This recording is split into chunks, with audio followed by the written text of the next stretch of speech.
welcome back to the For the Badge podcast. What an incredible, awesome weekend it has been in the Premier League. We're going to do a quick roundup of some of the different matchups. But first, smash the like button, get that notification bell on, and subscribe to the channel. Let's see. What's the best place to start on this one? I guess we'll have to go with the absolute, undisputed, greatest center defensive midfielder of all time. And work back. Yeah. Gets the straight red in the 31st minute. Early in the game.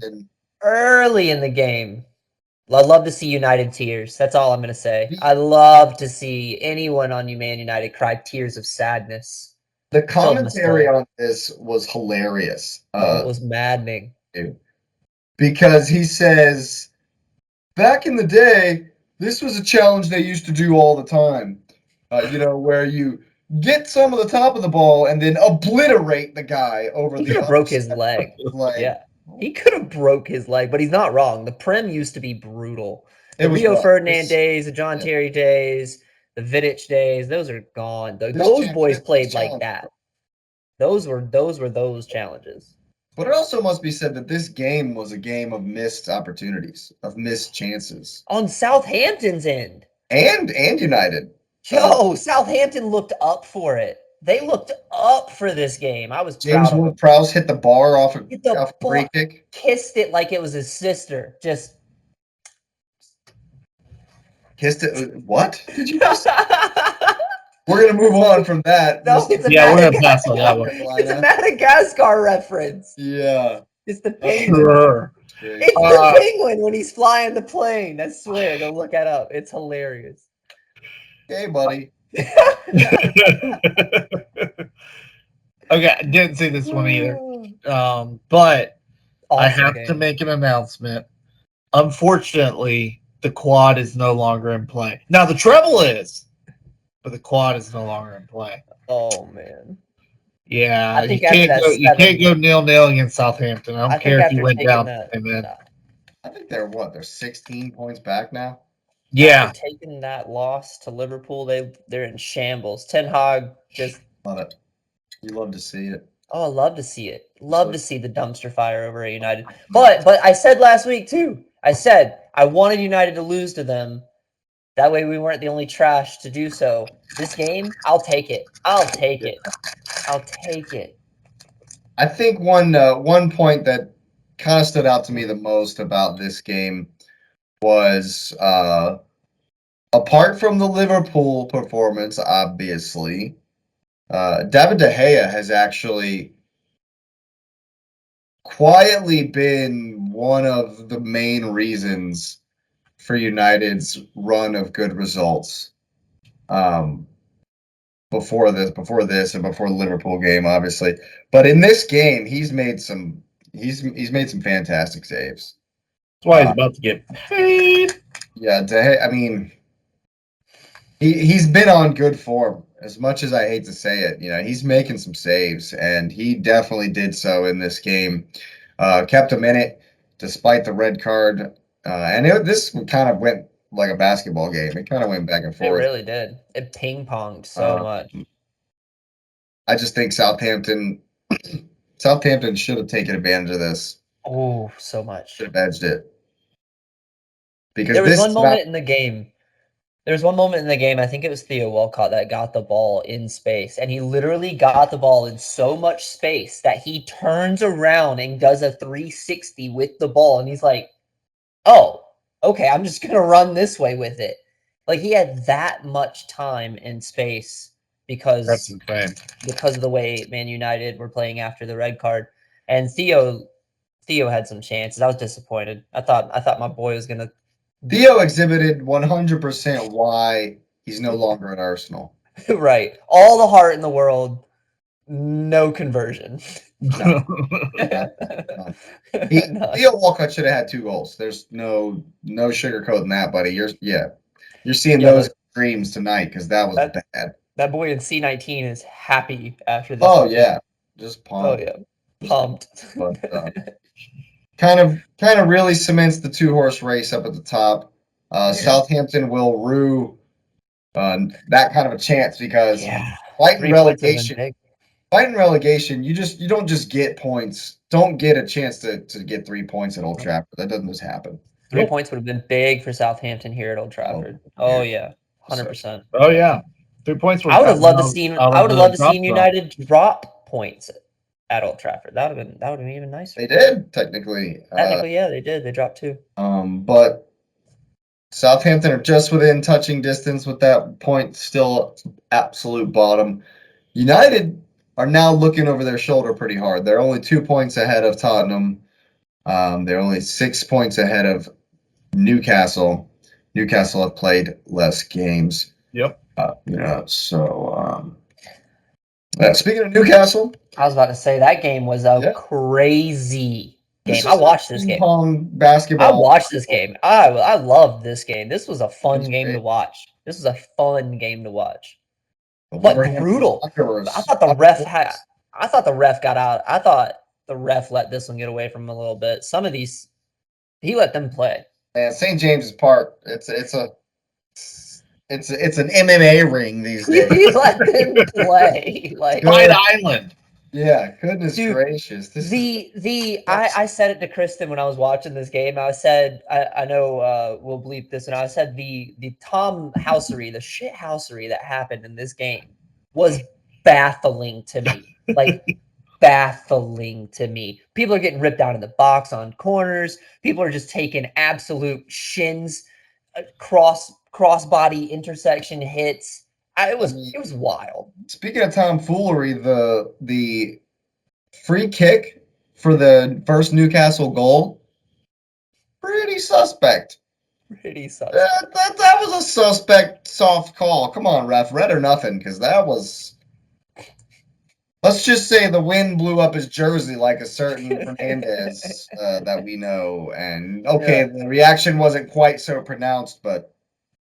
No, you took the page. And then there's a goal, and then they've scored a goal off the back of it. Yeah, I can understand why Wolves were pissed. Yep. Not happy about that. Not happy at all. Even Almiron's goal was pretty weak. Like they got some highlights, but if you go look at it, Almiron's goal was fantastic. No, it's the deflection, right? Yeah, it's 100%. But it deserved to be scored. It deserved to be in the back of the net. That move was brilliant.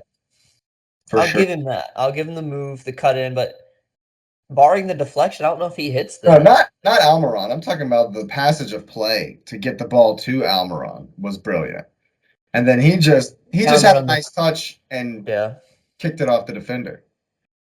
That's right, because they brought it all the way down. It was a FIFA goal. They brought it all the way down to the byline. Yeah, and then crossed it back in. I thought Isak got up for the header really well. They'll definitely enjoy seeing him score. They need somebody to be scoring again, you know. Nobody marked him. Nope, not at all. I thought that Jimenez should have gotten booked for that dive. So, you know, I've been saying it. It's the same thing that happened in the Leeds match. The guy didn't dive 5 minutes after the guy got booked for simulation.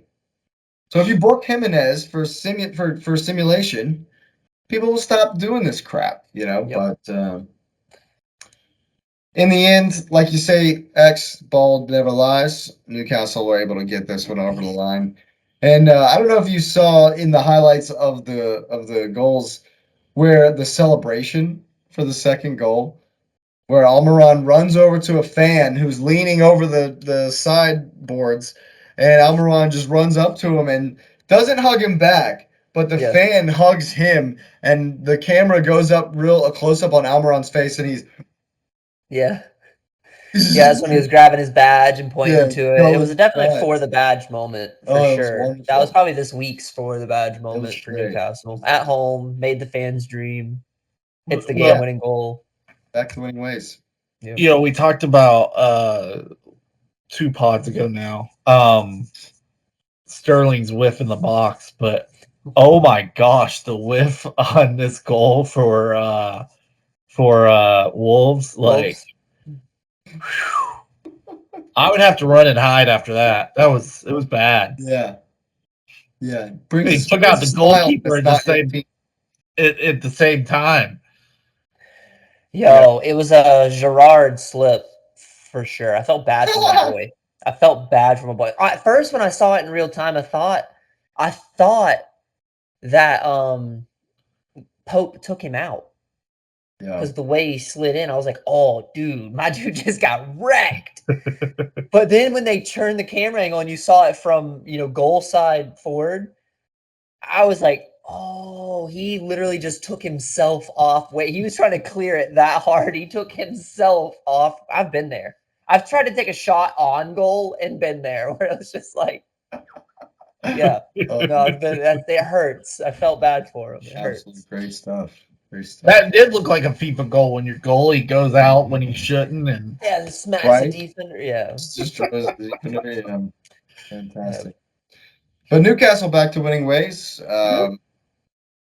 2 points back of Man United in 5th place. Hopefully, got the boots going again and going to make a run at it. They're definitely Arsenal still have to go to St. James's Park and take the clubbing. So. Good for Newcastle. They're back in, positive territory with this win, and I don't hate it. Take away from get somebody new in there. Get somebody new up there. It's just nobody wants to take 4th place from Tottenham, and it's making me angry. Disgusting. It's really making me angry. But speaking of teams that probably making people angry, West Ham have tied Aston Villa at home. Yo, this game. Talk about again. Was a Gladiators arena of a game. The tomfoolery in this game, boy.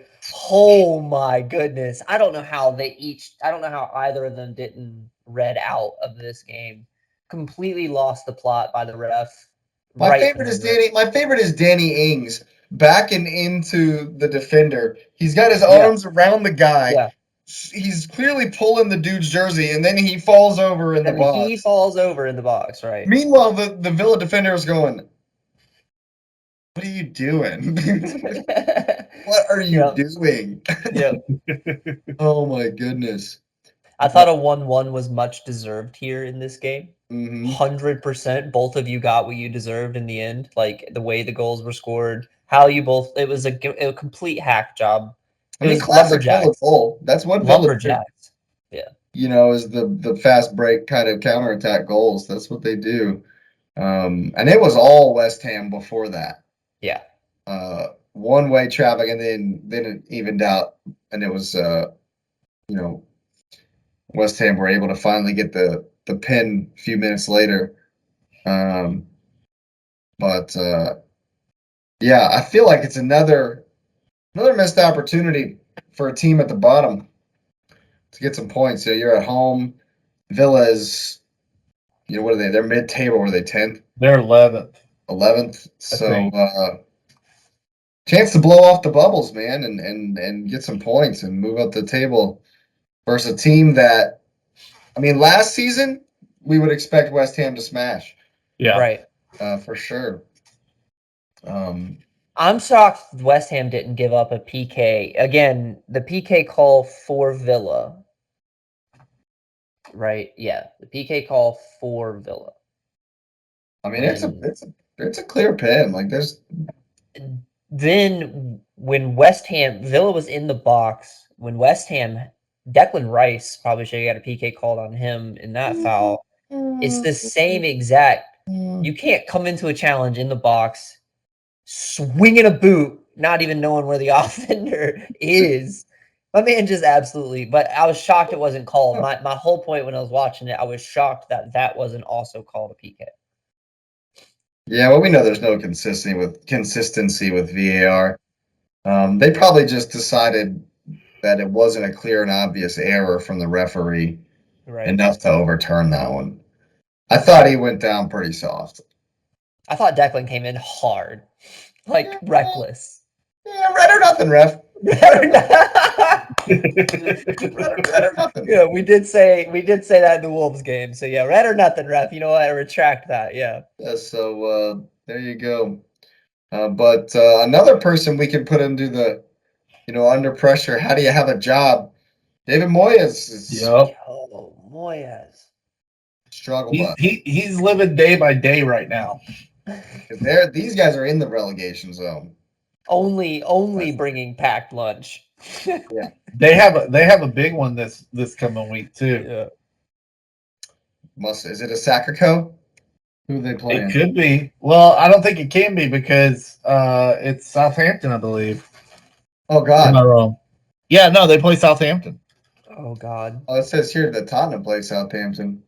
Oh, Tottenham plays. Yeah, they play Southampton too. When does? Oh, so it's a. Oh, geez. We got a makeup game. Yeah. Why is the what? Oh, I think is it a cup game? Why is the City West Hampton game? Okay. I see what it is. Never mind. All right. So Tottenham plays Southampton this Saturday, and then they play West Ham April 2nd. So after the international break. So West Ham doesn't have a game until then? No. Their game versus City was postponed. That's right. But why? Don't remember. It's got to be FA Cup. Yeah. So yeah, they're gonna have to rue stew on this one for about 3 weeks because that sucks. That's not what you want. This was a great opportunity for them. I picked them to win 2-1 because I thought, hey, they're at the London Stadium. Aston Villa has been a little bit here lately. That's true. But yeah, I think 1-1 is fair. Yep. It was fair. If you watch this game, go back and watch this game. Everybody Not a is great fair. result, but fair. Fair. Yeah. Speaking of teams down at the bottom, Everton hosted Brentford, the Bees, held them off, and scored a goal in the 42nd second, and then held them off for the rest of the game. Yep. Oof. I know how first. My man Tony not score. Well, Everton honestly did their job a little bit of Everton should have scored more. Based on what I saw in just these parking it, just parking. I caught a little bit of this game. Yeah. So that's a huge win. That's a massive win for Everton. Maybe they were just catching their bounce late. This is just now Everton. This is the manager bounce. This is the manager bounce. Yeah, they went to 15th. Yeah, huge for them. Definitely huge. They're gonna erect a statue of Sean Dyche if they stay up. Well, my thing is maybe Everton's just now getting back to normal after getting raided in the winter window. That's true. That could be true. Yeah, raided. I think Dwight McNeil is real inconsistent. Some days he's really good. He was really good versus Arsenal. He did his defensive duties really, really well. He's got this goal, and they've won the game. Again, I think it was, home field advantage, and Brentford are not as good on the road, but again, Everton are just bullies, man. Got big dudes in there, and I think they bullied this one a bit. They kind of gave Brentford a taste of their own medicine, and were able to control the game, I felt like. Yeah. But that being said, there was a lot of chances in this game. Back and forth, as far as, I saw from the highlights. So credit to Everton. Again, massive win, up to 15th, taking care of a strong Brentford side away from home who were struggling a bit of late. To be honest with you, needed the points. They do have a couple games in hand. They do, but y'all have called them. Chelsea are breathing down their necks. Yeah, we're 1 point back, but they got a game in hand on us. 1 point behind Brentford. And their next match is actually Wednesday against Southampton. Yeah, there you go. Southampton playing everybody. Yeah, they are. Yes. They're the sacrificial lamb to everybody except for Chelsea and United. Yeah, but yet another team struggling down near the bottom. Leeds United have gotten a great result versus Brighton Hove The Albion. goals in this game. Yeah. Fantastic. This was a great game. All 4 goals of this game. I didn't watch this game. I was like, oh, Leeds Brighton, not going to watch that game. Yeah, Yeah, but the James Harrison own goal was a strong finish. But he made up for it, though. He made up for it and got himself a nice goal in the right one, in the correct goal. You know, so, yeah, good for him. And my man, Patrick Bamford. It was deflected, but we'll you know. Yeah, we'll give it to him. We'll give it to him. Yeah, Bamford's initially in real time looked pretty, but then Well, like I was telling Patrick, even a blind squirrel finds a nut every now and again. That's true. You know, I thought that this one was really interesting to me because I thought that Brighton played their game and had a lot of control, but they were sloppy at times and giving way too much on the counter. And you know, Leeds live and die by that energy. I'm pretty sure Tyler Adams tried to fight somebody again. You know, and why would he? It kind of had Brighton rattled for long stretches of this game, and it made for fantastic viewing for the neutral. Made for an absolutely great game. You know, but this is drop points for Brighton. You know, for sure. Like I said in the chat, you know, Leeds deserve this one a lot. You know, but this is definitely drop points for Brighton. Could not have asked for a better week. I will say it again this week. Could not have asked for a better week for us. Yeah. Could not have. On the table, we could not have asked for a better week. Can you believe that Brighton has 3 games in hand still? Yeah, if they win all of those, they're in 4th. Yeah. Still. But yeah, I think they're Heppel Jekyll. You don't know what you're going to get from them now. Well, at home, I mean, I think there's a consistency to their performances, and at home they're really, really strong and they score lots of goals. Away from home, they've been a bit more defensively, also say vulnerable, but they always have goals in them. Yeah. So I'm normally backing Brighton, to be honest with you, unless they're playing Palace on Wednesday.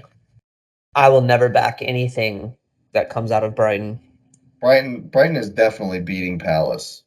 No. Wait, are there games? Are there games midweek? Yeah, there are 2 games this week. What? Yeah, we've got hold on, I'll tell you. Yeah. There they are. Southampton, Brentford, Brighton, and Palace. Yep. Oh, goodness gracious me. Goodness gracious me. I didn't even see that. Well, you know what that means. We'll have to do some predictions. Is that the only? That's the only Premier League games. Yeah. Yeah. Then we have a match on Friday, Forest and Newcastle. We can get that one in on the next pod. Yeah. Thursday. But let's go and finish up this wrap up, and then we'll do some predictions for those. Sounds good. Games. Yeah, we can wrap that in with the Europe games. Everybody's favorite away team, Nottingham Forest, no, they didn't. Absolutely collapsed and they made Sonny and Kane look like heroes. Yeah. Scored on by Heung-min Son in his worst season ever. Ever. You know. And then Richarlison trying to throw shade in Conte drama. This is awesome to see. Talking about each other on interviews. And was robbed. Yeah. Conte paid the VAR ref. Conte paid the ref and was like, "We're not letting him score today, guys." I don't like him at all, and I'm very happy that he still doesn't have a goal to his name. But this was some suspect VAR for sure. Hate Richarlison. He was offside. He was onside. Like I don't know what angle they're looking at. What you drew, because when they drew the line, you still couldn't even see it. There was no red on the screen because the red line was underneath the black line because he was onside. I mean, I'm not going to sit here and argue. Even is supposed to be onsides, but who knows? That VAR rep was probably like, "Oh, even means offsides." I'm not gonna sit here and argue with try to be an in extra front goal of the Spurs 3-1 victory. So we'll move on, but we'll move on. But yeah, just excellent header from Kane. Nothing you don't expect. it was pretty, right? Dispatches the pin again. Nothing Wish you could have done that for England. That's all I gotta say. Yeah, absolutely. Where was that in the World Cup? Where was that in the World Cup? No pressure. Kane. But I think this one, yeah, exactly. No pressure. Forest are awful away from home. I think that's their third, maybe fourth goal all season away from home. It's despicable. That's sad. So I didn't really think that they were going to be doing much in this one. And then the other shock results of the weekend: Bournemouth beat Liverpool. That's right. I hate that Lewis wasn't here because I wanted to hear his thoughts after they didn't score 10. After it wasn't a 10-0 Liverpool victory. It does say 10. It does say 10. I'm looking at it. It does say 1-0. It says 10. My man just saw it in his dream wrong. He saw 10, but he just saw it wrong. This one was incredible. Wild. Real back the second half of this one. Mo Salah real back and forth, real end-to-end stuff. And you know how Bournemouth were giving Liverpool trouble? Yeah. How? Over the top. Boop. Just get Van Dijk spun round, running towards his own goal. Gave him so much trouble. Just gave him so much trouble. Billing and their quick fast right winger out there was just giving him absolute fits. On the goal, I don't know what Van Dijk is doing. He got spun. He just got turned around. Washing machine. He just got turned around and was running with his back to goal. He tripped. He stumbled a bit. That's just classic Van Dijk for this season. That's what we've seen this season. FIFA 11, though, man. FIFA 11. But I mean, the real story of this one is Mo Salah. And you didn't just miss. No, missing chances, and then he blows the penalty. The chances, it's the penalty, bro. Blows the penalty. He shoots it towards the Tottenham fan in C19. He's not even aiming for C19. That's over an A. He's in Rosette, man. He's nowhere near. Yeah, no. He scared the corner flag with that one. Yeah, right. Come on.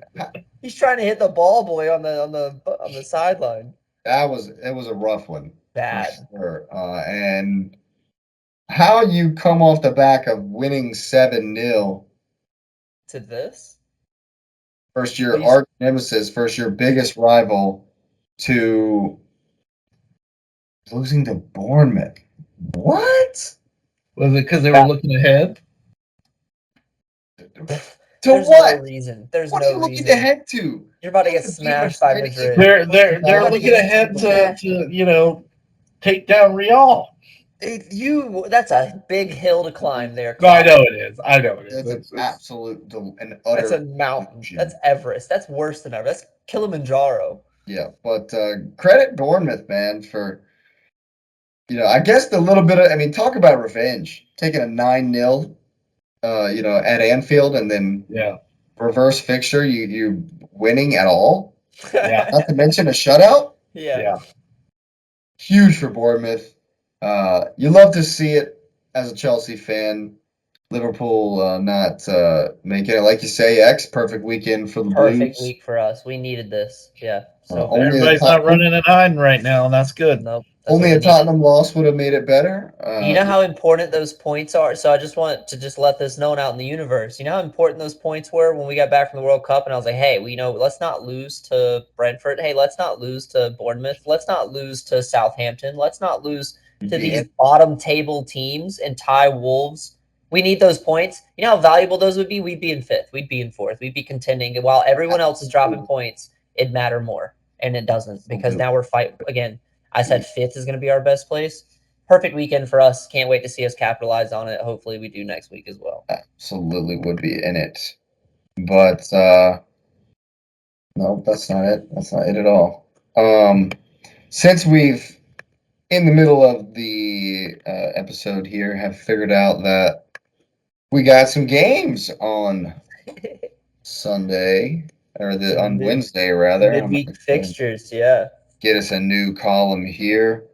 Let's see, what were these fixtures? We got Brighton versus Palace and Southampton versus Brentford.